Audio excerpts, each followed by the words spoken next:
going to try to get in some explanations on these review problems and see if I can explain them to you guys in a way that you'll understand so that you are ready for the test. I need to make sure that my pen is going to write. I don't think it will. Alright, let me get that fixed and then I'll start this video. Alright, I think we're ready to go. So these first two ask us to find the domain. And when we're working with radicals like we are here, the thing that we have to worry about is what's underneath this radical can't be negative if the root is even. So this is a square root, which is an even root. This is a fourth root, which is an even root. We had some cube root on the page that we did the other day, so we didn't have to worry about that. That was negative infinity to positive infinity for our domain. But for this, what's underneath this x minus 17, x minus 17 has to be not negative, which is greater than or equal to 0. I just solve that and I get x is greater than or equal to 17. So my domain is going to be from 17 to infinity. That's all the values that are greater than or equal to 17. So from 17 on up. And here, what's underneath this radical also has to be greater than or equal to 0. So x has to be greater than or equal to 16. So this is going to be from 16 to infinity. You're just going to solve that equation or that inequality and then write it as a interval notation.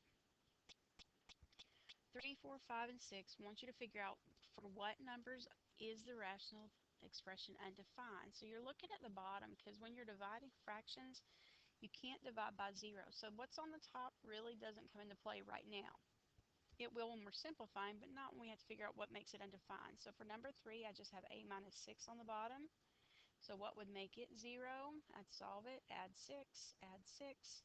Some of you don't even have to do that. You know it's going to be, when a is 6, that would make this bottom 0. So a can't be 6, that would make it undefined. Number 4, what would make negative 4z 0? Well, I'd solve it, divide by negative 4. Well, that would happen when z is 0. So that can't be 0. And on number 5, if I were to factor just the bottom, not worried about the top, it would be x, and it'd be minus 7 and minus 7. So either one of these, set them equal to 0 and solve it. X can't be 7. And luckily here you have the same thing twice, so I don't have to really worry about that. It's just 7 is the only thing that won't work. And here I need two numbers that multiply to give me negative 54 and add up to negative 3. So that's going to be a negative 9 and a positive 6. So x minus 9 equals 0, solve that. I get 9 for one of the values.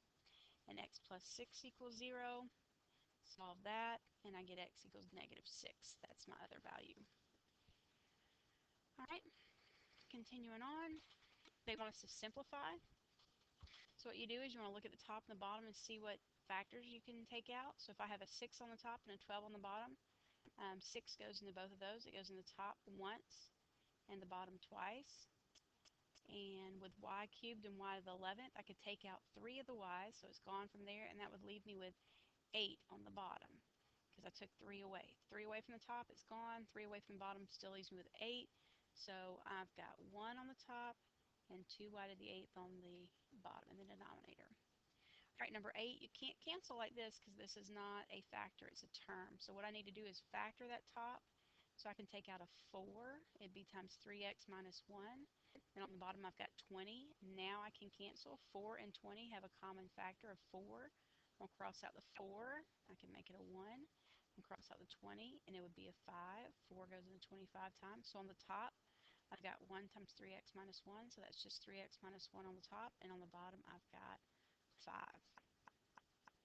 Number 9, I can factor out a 3 on the top. 3 times x plus 7. And on the bottom, I can factor out a 3. That's 3 times x minus 7. And my 3's will cancel, but this won't cancel. So my answer is x plus 7 on the top and x minus 7 on the bottom. You can't cancel those because they are, x's are terms, and it's not the same. It's not plus 7 and plus 7. It's not opposites. If one was x minus 7, the other was 7 minus x, then we could talk about canceling it. You can't when it's like that. Alright, so number 10, I've got to factor the top. So if I look at it, 2x plus 8, I can take out a 2. Now on the bottom, I can take out an x. Alright, so the x plus 4's cancel, and that simplifies to 2 over x. Alright, 11, the top is going to factor. If I can get it right again.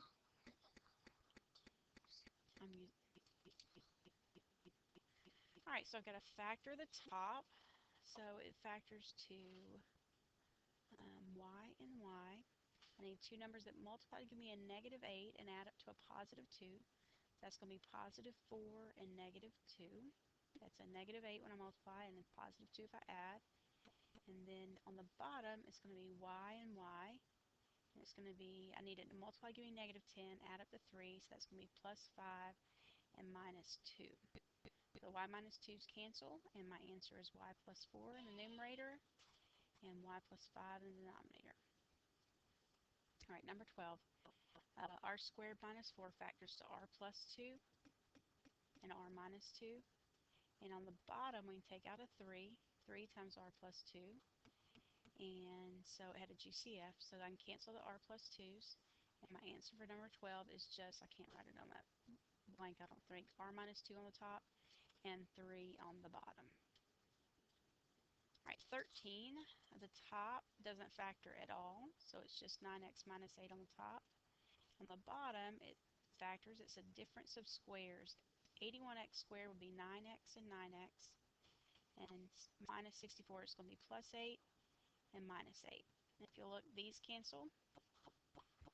So when there's nothing on the top, you put a 1 there to hold the place. So the answer for number 13 is 1 over 9x plus 8. Alright, 14, they want me to multiply and simplify if possible. If there's anything I can simplify before I move it, then that's what I'm going to do. Like I have a 6 here and a 9 here. 3 goes into 6 2 times. 3 goes into 9 3 times. So I'm going to do that. And then I've got a p here and a p here and a p to the 4th up here. So if I took the 2 away that were on the bottom, that'd leave me with 2 still on the top. Alright, so I've got 2 times 8 times p squared, so that's 16p squared on the top, and just a 3 on the bottom, I believe. Alright, number 15, this will be the last one in this video. M squared minus 49 is going to be m plus 7, m minus 7, over 2m times m squared over, then I got to factor this. I need two numbers that multiply to give me a negative 35 and add up to a negative 2, so that'd be negative 7 and plus 5. So I'm going to cancel the m minus 7's. Got an m here and an m squared here, so I'm going to take that out and put an m, took one m out. And that looks like all I can do. So on the top, I've got m times m plus 7, and on the bottom, I've got 2 times m plus 5. Let me check how they're going to leave that on your test. Yep, and that is how they're going to leave it factored like that on your test. M times m plus 7 over 2 times m plus 5. So that would be the answer, number 15. All right, I'm going to stop right here, and I'll pick back up in the next video.